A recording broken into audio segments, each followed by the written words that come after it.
Lo que México acaba de hacer no es una ruptura comercial, es una ruptura psicológica. Durante décadas, Estados Unidos construyó su poder continental sobre una premisa invisible pero fundamental, que sus vecinos no tenían alternativas reales, que podían quejarse, negociar, protestar, pero al final aceptarían las reglas impuestas desde Washington. Esa premisa acaba de colapsar. Cuando un país como México toma una decisión soberana sin pedir permiso, sin buscar aprobación y sin mostrar miedo a las consecuencias, el impacto va mucho más allá del comercio. Afecta la arquitectura mental sobre la que se sostiene un sistema de dominación entero. Estados Unidos no se enfrenta aquí a una disputa técnica, se enfrenta a algo que no sabe procesar, un acto de autonomía que no encaja en sus manuales. Un movimiento que no puede revertir con amenazas inmediatas ni neutralizar con incentivos tradicionales. Por eso la reacción fue confusa. No hubo una respuesta unificada.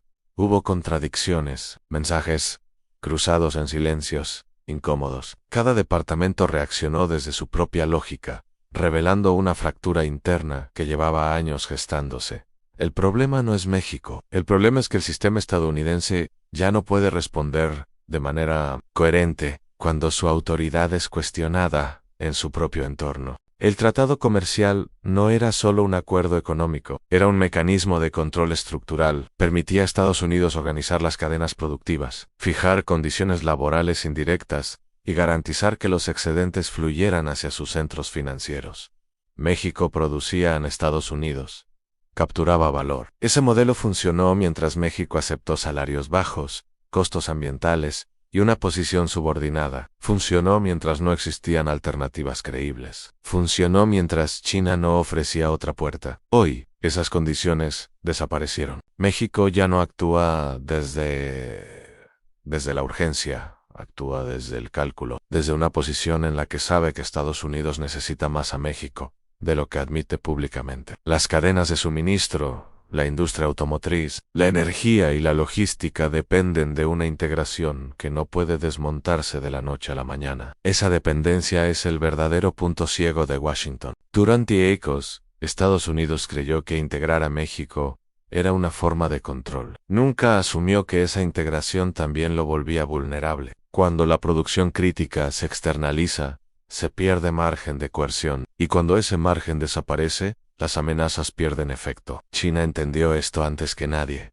No necesitó provocar, tan solo esperó. Construyó capacidad industrial, financiamiento alternativo y mercados paralelos. Cuando México dio el paso, las opciones ya estaban sobre la mesa. No como promesas, sino como propuestas concretas. Eso es lo que cambia todo. Estados Unidos ya no puede castigar sin empujarse a sí mismo al daño. Cualquier represalia económica fuerte rompe sus propias cadenas productivas. Cualquier escalada acelera la fuga de aliados hacia sistemas alternativos. Y cualquier inacción envía el mensaje de que el desafío fue exitoso. Es el dilema clásico de una hegemonía que llega tarde a reconocer sus límites. La reacción de Wall Street lo dejó claro. Los mercados no castigaron a México. Ajustaron expectativas. Entendieron que el riesgo ya no está en la periferia, sino en el centro. Que la estabilidad estadounidense depende de una arquitectura que comienza a resquebrajarse. Este episodio no marca el colapso inmediato del poder estadounidense. Marca algo más profundo, el fin de la obediencia automática. A partir de ahora, cada país de la región observa con atención, no para imitar ciegamente, sino para medir hasta dónde llega el margen. Si México puede hacerlo sin colapsar, otros también pueden intentarlo. Y cuando ese cálculo se vuelve racional, el sistema entra en una fase distinta. Estados Unidos se enfrenta entonces a una realidad incómoda. Su poder ya no consiste en imponer, sino en convencer. Ya no en castigar, sino en negociar. Ya no en dictar reglas, sino en competir por adhesión. Ese cambio no es retórico. Es estructural, y cuando una potencia descubre que su periferia dejó de ser automática, el mundo entra en una nueva etapa. El impacto en América Latina no tardó en sentirse, no como una ola de declaraciones públicas, sino como un ajuste silencioso de posiciones. Cancillerías que, hasta hace poco, evitaban cualquier gesto que pudiera interpretarse como desafío, comenzaron a hablar de diversificación. Ministerios de Economía aceleraron conversaciones que llevaban años estancadas. Bancos de desarrollo regionales recibieron llamadas que antes no llegaban. No se trata de una rebelión ideológica. Se trata de cálculo. Cuando un país demuestra que puede redefinir su relación con la potencia dominante sin sufrir un colapso inmediato, el riesgo percibido disminuye. Y cuando el riesgo disminuye, la acción se vuelve posible. Brasil observa este movimiento con atención estratégica. No necesita replicarlo de inmediato. Le basta con saber que el margen existe. Argentina, con sus propias limitaciones, entiende que la negociación ya no parte de una sola mesa. Incluso países más pequeños perciben que la dependencia absoluta dejó de ser una condición ineludible. Ese es el verdadero efecto dominó. No la copia exacta de una decisión, sino la normalización de la autonomía relativa. China, por su parte, no reaccionó con euforia ni con anuncios grandilocuentes. Hizo lo que mejor sabe hacer. Operó, ofreció financiamiento, infraestructura, acceso a mercados y plazos largos, sin exigir alineamiento político explícito, sin discursos, con contratos. Para Pekín, este tipo de episodios confirma una estrategia de largo plazo. No confrontar directamente a Estados Unidos en su entorno inmediato, sino crear alternativas tan funcionales que la confrontación pierda sentido. Cuando existen opciones creíbles, la coerción se debilita por sí sola. Los BRICS se encajan en esta lógica como un amplificador, no como un bloque homogéneo, sino como una red de economías que comparten un interés estructural. Reducir la capacidad de una sola potencia para fijar reglas unilaterales, no para reemplazarlas por otras igualmente rígidas, sino para multiplicar los espacios de negociación. La expansión de mecanismos financieros alternativos, acuerdos en monedas locales y proyectos de infraestructura compartidos, no es ideológica, es pragmática. Busca reducir vulnerabilidades frente a sanciones, presiones y cambios abruptos de política en el centro del sistema. Este proceso no elimina la influencia estadounidense, la redistribuye, la diluye, la obliga a competir. Ese es el cambio más difícil de aceptar para una hegemonía acostumbrada a la obediencia. Competir implica ceder ventajas, escuchar demandas y aceptar que no siempre se gana. Implica operar en igualdad relativa. El efecto global de esta transición es una mayor fragmentación, pero también una mayor resiliencia. Cuando el sistema no depende de un solo nodo, los shocks se absorben mejor. La estabilidad no proviene de la uniformidad, sino de la redundancia. Esto redefine la noción de orden, ya no como una pirámide clara, sino como una red con centros múltiples. Cada centro con capacidades distintas, cada relación negociada,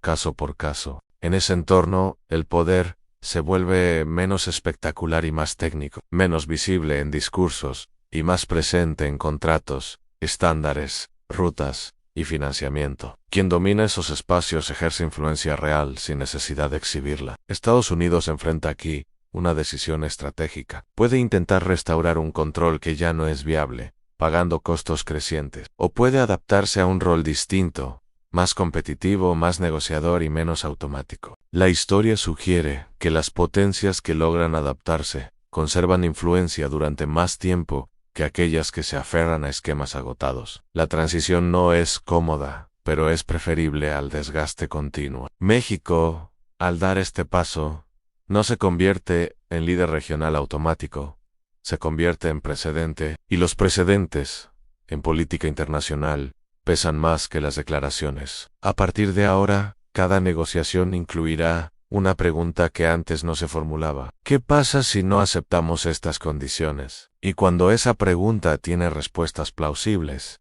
el equilibrio se altera. Ese es el punto exacto en el que nos encontramos, no ante un colapso del sistema existente, sino ante su transformación gradual. Una transformación impulsada no por ideología, sino por estructura, no por discursos, sino por decisiones concretas. Y cuando las estructuras cambian, el mundo cambia con ella. La reacción interna en Estados Unidos fue mucho más reveladora que cualquier comunicado oficial. No hubo una condena frontal ni una escalada inmediata. Hubo algo más inquietante en dudas, en debates cerrados, señales de que el consenso histórico sobre cómo tratar a sus vecinos comenzó a resquebrajarse. Durante décadas, la política exterior estadounidense hacia América Latina operó bajo un supuesto básico. La región no tenía margen real de maniobra, podía negociar detalles, pero no cuestionar el marco general. Ese supuesto dejó de ser seguro. En Washington, este tipo de cambios no se procesa con rapidez. El sistema está diseñado para reaccionar ante crisis visibles, no ante desplazamientos silenciosos de poder. Por eso, la respuesta fue fragmentada. Algunos sectores pidieron firmeza, otros recomendaron prudencia, otros simplemente guardar silencio. Ese silencio es significativo. Cuando una potencia no sabe cuál es la respuesta correcta, suele optar por no responder de inmediato. Gana tiempo en evalúa daños. Observa reacciones secundarias. Ese compás de espera indica que el problema no es táctico sino estratégico. El impacto político interno tampoco es menor. Sectores industriales comenzaron a presionar en direcciones opuestas. Algunos exigieron castigos para preservar autoridad. Otros advirtieron que cualquier ruptura profunda dañaría cadenas productivas críticas. La contradicción quedó expuesta. Estados Unidos descubrió que ya no podía actuar contra México sin actuar contra sí mismo. Ese es el núcleo del problema. La integración económica que durante años fue celebrada como un triunfo estratégico, se convirtió en una fuente de vulnerabilidad. Cuando la producción, la logística y el empleo dependen de un sistema compartido, la coerción deja de ser unilateral. Esta realidad tiene consecuencias sociales. El discurso político interno comienza a cambiar. Menos promesas de control externo, más énfasis en reconstrucción interna, infraestructura en industria, en empleo doméstico. El foco se desplaza hacia adentro, no porque el mundo deje de importar, sino porque el costo de imponer condiciones afuera se volvió demasiado alto. Este giro afecta la narrativa de poder. Estados Unidos ya no se presenta como árbitro incuestionable del continente, sino como un actor que debe gestionar interdependencias complejas. Esa diferencia, aunque sutil, redefine expectativas, tanto dentro como fuera del país. Para América Latina, este ajuste es observado con atención, no como una invitación al enfrentamiento, sino como una apertura de espacio, un margen donde antes no lo había, un terreno donde negociar desde posiciones menos asimétricas. Ese margen no garantiza resultados favorables automáticos, exige coordinación, planificación y realismo, pero existe, y su sola existencia altera el equilibrio histórico. El cierre de este proceso no será un evento puntual, no habrá una firma ni un anuncio que marque el antes y el después. El cambio ya ocurrió en otro nivel, en la percepción. Estados Unidos dejó de ser visto como una autoridad que siempre tiene la última palabra. Pasó a ser visto como una potencia con límites claros, intereses concretos y vulnerabilidades visibles.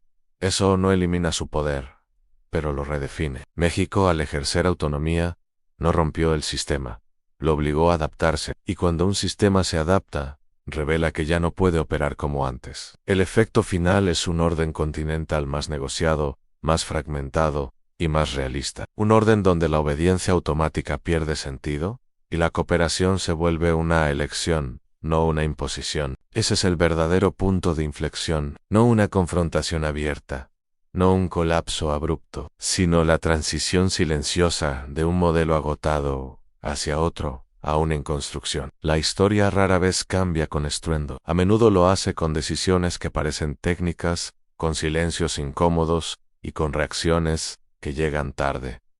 Este es uno de esos momentos. Y a partir de aquí, nada vuelve a ser exactamente igual. Hay un momento específico en la vida de todo sistema de poder en el que la pregunta deja de ser cómo imponer y pasa a ser cómo sostener. Ese momento no llega con una derrota visible ni con una crisis espectacular. Llega cuando cada acción para reafirmar autoridad cuesta más de lo que rinde. Estados Unidos está entrando en esa fase en su relación con América Latina, no porque haya perdido capacidad militar o económica, sino porque el entorno ya no responde a los incentivos que antes funcionaban. Las herramientas siguen ahí. Lo que cambió es su eficacia, y cuando la eficacia cae, el poder debe reinventarse o desgastarse. El sistema político estadounidense no fue diseñado para procesar este tipo de transiciones con rapidez. Está acostumbrado a ciclos claros, enemigos definidos y respuestas contundentes. La ambigüedad estratégica, en cambio, genera fricción interna, produce desacuerdos, debilita consensos que parecían sólidos. Ese debilitamiento se filtra en el debate público. Las preguntas ya no giran solo en torno a qué hacer con los vecinos, sino a cuánto cuesta seguir haciendo lo mismo. El discurso de la hegemonía se enfrenta a la aritmética de la interdependencia. Las comunidades empresariales lo entienden antes que los políticos. Para ellas, la estabilidad de las cadenas productivas importa más que la afirmación simbólica de autoridad. Cada amenaza que pone en riesgo inversiones, empleos y abastecimiento se evalúa con frialdad, y cuando el costo supera el beneficio, la presión se ejerce hacia la moderación. Ese es un cambio silencioso pero profundo. La política exterior comienza a alinearse poco a poco con esas presiones internas. Menos gestos unilaterales, más consultas, más énfasis en marcos multilaterales que diluyen la responsabilidad directa, no por convicción ideológica, sino por necesidad operativa. Para México y para otros países de la región, este reajuste abre un espacio delicado. La autonomía no es gratis, exige capacidad de gestión, disciplina interna y claridad estratégica. El margen ganado puede perderse si se confunde con carta blanca. Por eso, los movimientos más eficaces no son los más ruidosos, son los que se insertan en la lógica del sistema, sin romperla por completo, los que fuerzan ajustes, sin provocar colisiones frontales, los que convierten la interdependencia en palanca. Ese aprendizaje se extiende. América Latina comienza a verse a sí misma no solo como receptora de reglas, sino como participante en su definición. No todos los países al mismo ritmo, no todos con la misma capacidad, pero el cambio de mentalidad es evidente. El orden continental que emerge de este proceso es más complejo y menos predecible. No ofrece garantías automáticas ni protecciones incondicionales. Exige negociación constante, pero también reduce la arbitrariedad. En ese orden, el poder se mide menos por la capacidad de imponer sanciones, y más por la habilidad de construir acuerdos duraderos, menos por la amenaza y más por la confiabilidad, menos por la fuerza bruta y más por la resiliencia compartida. Estados Unidos conserva una influencia enorme, Nady Low Disque, pero esa influencia ya no se ejerce desde la certeza de que no hay alternativas. Se ejerce en un entorno donde las alternativas existen, aunque no siempre sean ideales. Eso obliga a competir en terreno real, a mejorar propuestas, a escuchar demandas, a aceptar que la adhesión no puede darse por sentada. Este tipo de competencia no debilita necesariamente al sistema internacional, lo vuelve más equilibrado, menos jerárquico, más adaptable. El episodio que analizamos no será recordado por una fecha exacta, ni por una declaración famosa. Será recordado como parte de una secuencia en la que la obediencia automática se transformó en negociación permanente. Ese es el verdadero giro histórico, no un acto de rebeldía aislado, sino la maduración de un entorno que dejó de funcionar bajo supuestos antiguos. Un entorno donde el poder sigue existiendo, pero ya no puede ignorar sus límites. La historia avanza así, no con rupturas limpias, sino con acumulaciones, con decisiones que parecen técnicas, con silencios que pesan más que discursos. Y cuando esos silencios se acumulan, el mundo cambia. Hay una señal definitiva que indica cuando un sistema de poder ha cruzado un umbral histórico. Esa señal aparece cuando incluso sus defensores más fieles dejan de hablar de restaurar el pasado y comienzan a hablar de adaptarse al futuro. Ese cambio de lenguaje no es casual, es diagnóstico. Estados Unidos empieza a hablar cada vez menos de recuperar control y cada vez más de gestionar relaciones. Esa diferencia semántica revela un ajuste mental profundo. Ya no se trata de volver a un orden anterior, sino de operar dentro de uno nuevo. Este tipo de transición no ocurre porque una potencia quiera cambiar. Ocurre porque no hacerlo resulta más costoso. El peso de sostener un modelo agotado supera el beneficio de conservar su apariencia. Y cuando eso sucede, la adaptación se vuelve racional. En América Latina este giro se percibe con claridad creciente. La región entiende que el margen abierto no es infinito, pero tampoco es ilusorio. Es un espacio real, conquistado no por confrontación directa, sino por el desgaste acumulado de un esquema que dejó de funcionar. Ese aprendizaje colectivo redefine expectativas. Los gobiernos ya no formulan sus estrategias asumiendo una respuesta automática desde Washington. Consideran escenarios múltiples, evalúan tiempos, miden reacciones. El cálculo sustituye al reflejo. Ese cambio, aunque discreto, transforma la dinámica regional. El poder estadounidense sigue siendo determinante, pero ya no actúa como fuerza gravitatoria única. Se convierte en una fuerza, entre otras, más influyente que muchas, pero no absoluta. Ese desplazamiento altera la geometría del sistema. Cuando la geometría cambia, las trayectorias también. Países que antes orbitaban de manera rígida, ahora describen movimientos más elípticos.